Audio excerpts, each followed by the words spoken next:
ஜீ தமிழ் தொலைக்காட்சி நேயர்கள் அனைவருக்கும் சிறப்பான காலை வணக்கம். காஞ்சி மகா சுவாமிகளோட 121வது இந்த மகா அனுஷ ஜெயந்தியை ஒட்டி இந்த மகானோட வாழ்க்கை சரிதத்தையும் இந்த மகான் நிகழ்த்திய அற்புதங்களையும் இந்த மகான் எங்கெங்க போனார் என்னென்ன பண்ணினார் அப்படிங்கிற செய்திகளையும் பார்த்துட்டு வரோம்.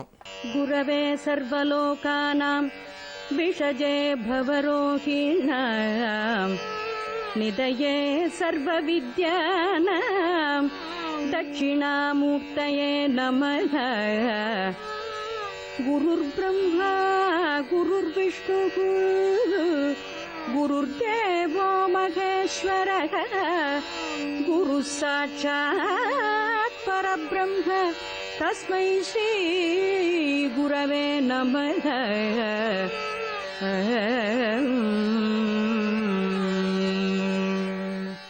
மகாசுவாமிகள் தன்னோட காலத்துல அந்த ஞான திருஷ்டியால எத்தனையோ அற்புதங்களை மகாசுவாமிகள் பண்ணியிருக்கார்.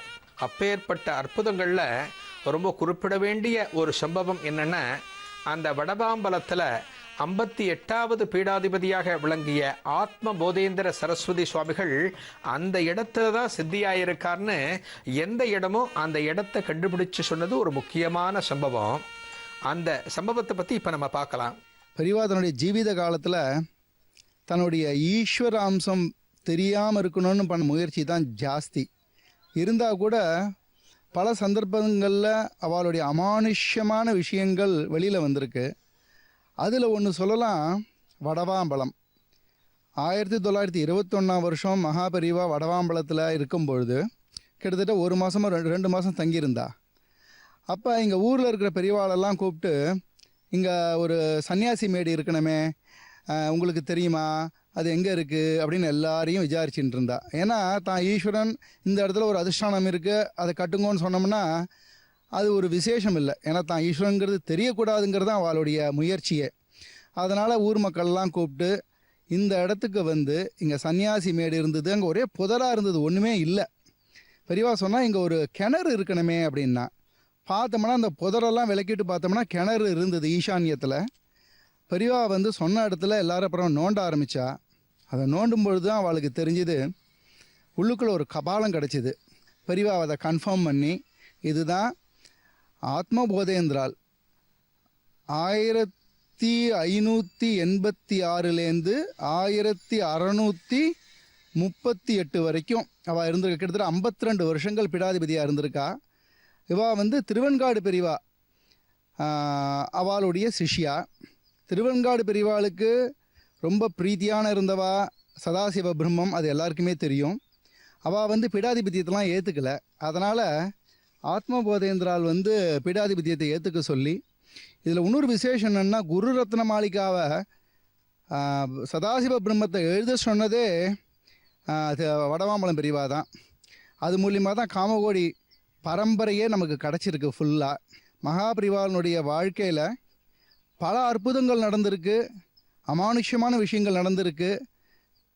அதில் இந்த காமகோடி பரம்பரையை கண்டுபிடிச்ச ஒரு அற்புதத்தில் இந்த வடவாம்பலம் தான் ஃபஸ்ட்டு 1921.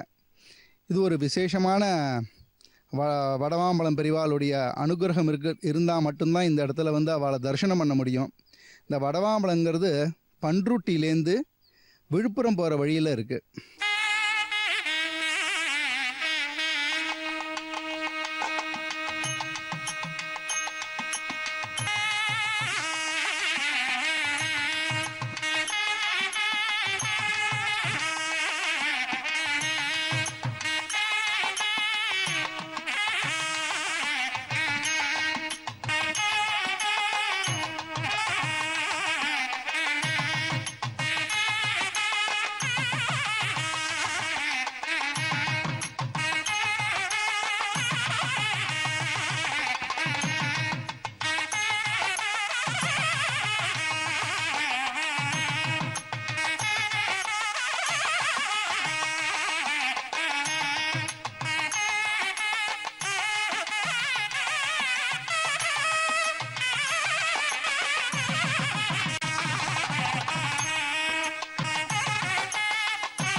58வது சன்னியாசியோட இந்த அதிஷ்டானம் இந்த இடத்துல இருக்கு.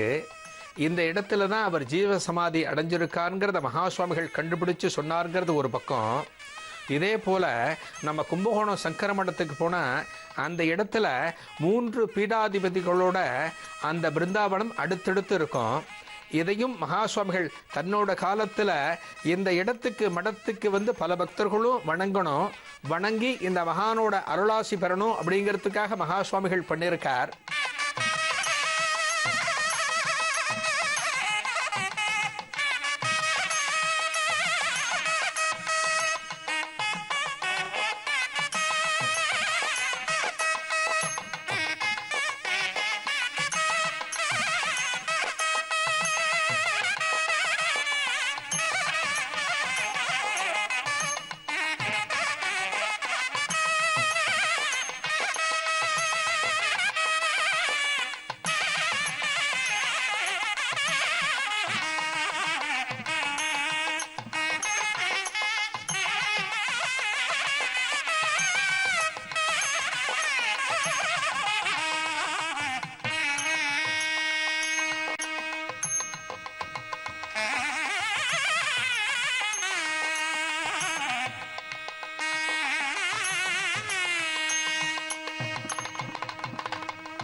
தான் வாழ்ந்த காலத்திலையும் சரி, தனக்கு வந்த பின்னால் காலத்திலையும் சரி, இந்த மடம் காஞ்சி சங்கர மடம் அப்படிங்கிறது என்றென்றைக்கும் செழிப்புடன் விளங்கி அந்த பக்தி மார்க்கத்தை பரப்பணும் அப்படிங்கிறதுக்காக மகாசுவாமிகள் தான் வாழ்ந்த காலத்திலேயே, அதாவது 68வது பீடாதிபதியாக இருந்து கொண்டு தனக்கு அடுத்து 2 பீடாதிபதிகளை மகாசுவாமிகள் உருவாக்கியிருக்கார்.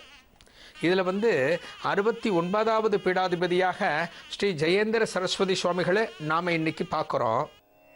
தென்னாடுடைய பெரியவா போற்றி,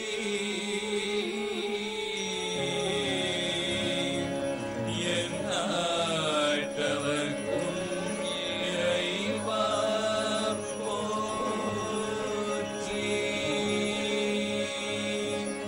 சர்வஜ்ஞா சர்வவ்யாபி பெரியவா சரணம், மாயப்பிறப்பருக்கும் மகா பெரியவா அடி போற்றி,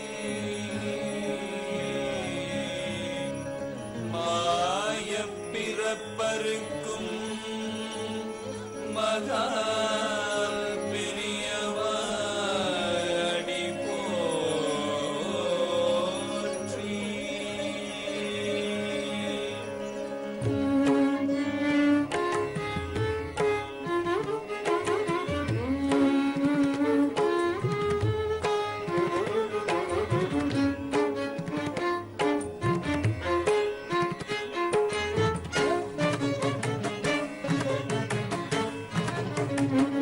பார்த்துக்கிட்டே இருக்க தோணுது, பெரிய மாலை பார்த்துக்கிட்டே இருக்க தோணுது,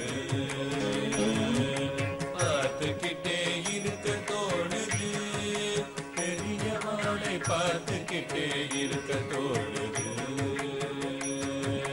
பார்த்துக்கிட்டே இருக்க தோணுது, பெரிய மாலை பிரிந்து வர மனமும் மறுக்குது, பார்த்துக்கிட்டே இருக்க தோணுது, பெரிய மாலை பார்த்துக்கிட்டே இருக்க தோணுது. இங்கே எனக்கு 54ஆம் ஆண்டு மாசி மாத கடைசியிலே சன்னியாச தீட்சை கொடுத்தார்கள். எங்கள் பிறந்த ஊர் இருள்நீக்கி, நான் வளர்ந்த ஊர் விழுப்புரம். அதற்கு மேலே வளர்ந்த ஊர் திருச்சினாப்பள்ளிக்கு ட்ரான்ஸ்ஃபர் ஆகிடுச்சு. அதனால் அங்கே மாறி போயாச்சு. அங்கேயே வளர்ந்து கொண்டு வந்தோம்.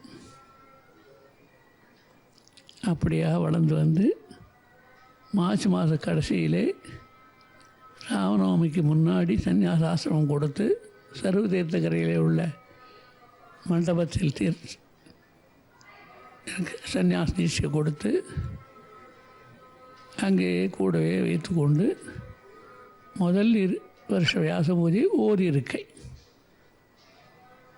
அந்த ஓரிருக்கையிலே நினைவாக இன்றும் நாங்கள் மணிமண்டபம் கட்டி சிறப்பாக நடைபெற்று வருகிறது. அந்த ஓரிருக்கை இருக்கும் பொழுது வினோபாஜி தரிசனத்துக்கு வந்தார். அப்பொழுது அவர்கள் பேசினார்கள், எப்படி வினோபாஜிக்கு எல்லாம் பூமி தானம் தருகிறார்களோ அதுபோல் எனக்கும் நீ பூமி தானம் வாங்கி கொடுத்தால் நான் சஷ்டி பூர்த்தி பண்ணிக்கிறேன் என்று சொன்னார்கள். அவர்கள் பிறந்த வருஷம் ஜெய வருஷம். ஆகவே எனக்கும் ஜெயேந்திர சரஸ்வதி பேரே வைத்து விட்டார்கள். இந்த மகா சுவாமிகள் வாழ்ந்த காலத்தில் இந்த மகானோட அனுகிரகத்தின்படி, இந்த மகானோட ஆசீர்வாதத்தின்படி ஆரம்பிச்சது தான் ஓரிருக்கை மணிமண்டபம். இந்த ஓரிருக்கை மணிமண்டபம் அப்போ ஆரம்பித்தாலும் மகா சுவாமிகள் சித்தியான பிறகுதான் இதனோட பணிகள் ஒரு வேகம் எடுத்து மிக சமீபத்தில் தான் கும்பாபிஷேகமாச்சு. இந்த மணிமண்டபத்தை பார்த்தாலுமே மகா சுவாமிகளோட அந்த பரிபூர்ண ஞான திருஷ்டியும் மகா சுவாமிகள் இன்றைக்கும் நம்மிடையே விளங்கி வருகிறார் அப்படிங்கிறதும் இந்த மணிமண்டபத்தோட வளர்ச்சியை பார்த்து நம்மால் தெரிஞ்சுக்க முடியும். அது சம்பந்தமான ஒரு சுவாரஸ்யமான அனுபவம். இந்த ஓரிக்கை மணிமண்டபங்கிறது பாலாத்தங்கரையில் காஞ்சிபுரத்துலேருந்து சுமார் 5 கிலோமீட்டர் தொலைவில் அமைக்கப்பட்டது. இது கிட்டத்தட்ட 18 வருஷமாக இந்த வேலை கருங்கல் வேலை நடந்துட்டுருக்கு. இதில் என்ன விசேஷன்னா, இந்த கர்ப்பகிரகம் 100 அடி உயரம் இருந்தாலும் இதுக்கு ஃபவுண்டேஷன் போடுற காலத்தில் எல்லா இன்ஜினியர்ஸும் வந்து இதுக்கு கம்பி யூஸ் படுத்தி ஆகணும்னு சொல்கிற காலத்தில் மேலே கருங்கிறத கீழே ஸ்டீல் என்றைக்கும் 50 வருஷம் 60 வருஷம் 100 வருஷத்தில் போயிடுங்கிற காரணத்தினால பழைய ரிஷிகள்லாம் என்ன சொல்கிறக்கான்னு புஸ்தகத்தை பார்த்து சபதியாரோட கலந்து பேசி மகாசுவாமி அனுகிரக பிரகாரம் கம்பியே யூஸ் படுத்தாமல் இந்த ஃபவுண்டேஷனால் சாண்ட் ஃபில்லப் பண்ணி டெக்னிக்கலாக சொன்னால் 1/2 டன் எடுத்த சாயில் வந்து 3 டன் எடுக்கிற மடிக்கு பண்ணி கொடுத்தா ஒரு ஃபவுண்டேஷன் எக்ஸ்பர்ட் ஜெயராமங்கிறவர். அது மேலே தான் நீங்கள் இப்போ பார்க்குற கர்ப்பம் நின்றுருக்கு.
மகா சுவாமிகள் எத்தனை எளிமையாக வாழ்ந்துட்டு வந்தார் அப்படிங்கிறத பல சந்தர்ப்பங்களை நாம் பார்த்துருக்கோம். தெய்வத்தின் குரல் நிகழ்ச்சியிலையும் பார்த்துருக்கோம். அந்த மகான் பயன்படுத்திய பொருட்கள் அப்படிங்கிறது ரொம்ப எளிமையாக இருக்கும். இந்த மகான் பயன்படுத்திய பொருட்கள் பல இடங்களில் இன்றைக்கு இருந்தாலும் மகா சுவாமிகளுக்கு ரொம்பவும் இஷ்டமான, ரொம்பவும் பிரியமான தேனம்பாக்கம் அப்படிங்கிற இடத்துக்கு போனால் அந்த இடத்துல நம்ம பார்க்க முடியும். அதாவது மகா சுவாமிகள் பயன்படுத்திய அந்த பல்லக்கை பார்க்கலாம். மகா சுவாமிகள் தங்கியிருந்த அறைய தரிசனம் பண்ண முடியும். மகா சுவாமிகள் தினமும் நீராடிய அந்த தொட்டியை இன்றைக்கும் நாம் அங்கே பார்க்க முடியும். அந்த தேனாம்பாக்கம்ங்கிற இடத்துக்கு எத்தனையோ அரசியல் பிரமுகர்களும் எத்தனையோ விவிஐபிக்களும் அந்த இடத்துக்கு வந்திருக்கா. நாம் சொல்கிறோமே, பாரத பிரதமர் இந்திரா காந்தி அவர்கள் இந்த இடத்துக்குத்தான் மகா சுவாமிகளை தரிசிக்கணுங்கிறதுக்காக தேனம்பாக்கம் வந்திருக்கா. இந்த தேனம்பாக்கம் அப்படிங்கிறது மகா சுவாமிகள் மிகவும் விரும்பி அமர்ந்த இடம் அப்படின்னு சொல்லுவா. தொடர்ந்து 3 வருட காலம் காஞ்சிபுரத்துக்கே போகாமல் மகா சுவாமிகள் இந்த தேனம்பாக்கத்தில் இருந்தார் அப்படின்னு சொல்லப்படுவது உண்டு. இங்கே இருக்கக்கூடிய ஈஸ்வரன் பிரம்மபுரீஸ்வரர் ரொம்பவும் சிறப்பான கோவில் அது. இங்கே இருக்கக்கூடிய விநாயக பெருமான் மகா சுவாமிகள் தினமும் தரிசிக்கணுங்கிறதுக்காக மகா சுவாமிகள் இருக்கக்கூடிய இடத்துலேருந்து ஒரு துவாரம் வழியாக இந்த இடத்துலேருந்து அந்த பிள்ளையாரை தரிசிப்பாராம். அதே போல் இந்த தேனம்பாக்கம்ங்கிறது மகா சுவாமிகளோடு நெருங்கிய தொடர்புடைய ஒரு இடம். ஹர ஹர சங்கர ஜய ஜய சங்கர ஹர ஹர சங்கர ஜய ஜய சங்கர ஹர ஹர சங்கர ஜய ஜய சங்கர ஹர ஹர சங்கர ஜய ஜய சங்கர ஹர ஹர சங்கர ஜய ஜய சங்கர ஹர ஹர சங்கர ஹர ஹர சங்கர ஜய ஜய சங்கர ஹர ஹர சங்கர ஜய ஜய சங்கர ஜய ஜய சங்கர ஹர ஹர சங்கர ஜய ஜய சங்கர ஹர ஹர சங்கர ஹர ஹர சங்கர ஜய ஜய சங்கர ஹர ஹர சங்கர ஜய ஜய சங்கர ஜய ஜய சங்கர ஹர ஹர சங்கர ஜய ஜய சங்கர ஹர ஹர சங்கர ஹர ஹர சங்கர ஹர ஹர சங்கர ஹர ஹர சங்கர ஹர ஹர சங்கர ஜய ஜய சங்கர ஹர ஹர சங்கர ஜய ஜய சங்கர ஹர ஹர சங்கர ஜய ஜய சங்கர ஹர ஹர சங்கர ஜய ஜய சங்கர ஹர ஹர சங்கர ஜய ஜய சங்கர ஹர ஹர சங்கர ஜய ஜய சங்கர ஹர ஹர சங்கர ஹர ஹர சங்கர ஜய ஜய சங்கர ஹர ஹர சங்கர ஜய ஜய சங்கர ஜய ஜய சங்கர ஹர ஹர சங்கர ஜய ஜய சங்கர ஹர ஹர சங்கர ஹர ஹர சங்கர ஜய ஜய சங்கர ஹர ஹர சங்கர ஜய ஜய சங்கர ஜய ஜய சங்கர ஹர ஹர சங்கர ஜய ஜய சங்கர ஹர ஹர சங்கர ஹர ஹர சங்கர ஹர ஹர சங்கர ஹர ஹர சங்கர ஹர ஹர சங்கர ஜய ஜய சங்கர ஹர ஹர சங்கர ஜய ஜய சங்கர ஹர ஹர சங்கர ஜய ஜய சங்கர ஹர ஹர சங்கர ஜய ஜய சங்கர ஹர ஹர சங்கர ஜய ஜய சங்கர ஹர ஹர சங்கர ஜய ஜய சங்கர. காஞ்சி மகா சுவாமிகளோட 121வது இந்த மகா அனுஷ ஜெயந்தியை ஒட்டி இந்த மகானோட வாழ்க்கை சரிதத்தையும் இந்த மகான் நிகழ்த்திய அற்புதங்களையும் இந்த மகான் எங்கெங்கே போனார், என்னென்ன பண்ணினார் அப்படிங்கிற செய்திகளையும் நம்ம பார்த்துட்டு வரோம். இந்த மகானை பற்றிய பதிவு அப்படிங்கிறது இந்த காலகட்டத்தில் ஏன் கொடுக்குறோம் அப்படின்னா, இப்படி ஒரு மகான், இப்பேற்பட்ட ஒரு மகான் சமீப காலத்தில் நாம் வாழ்ந்த நாட்களில் நம்ம கூட வாழ்ந்திருக்கார் அப்படிங்கிறத பல பேருக்கு தெரியணும் அப்படிங்கிறது ஒன்று.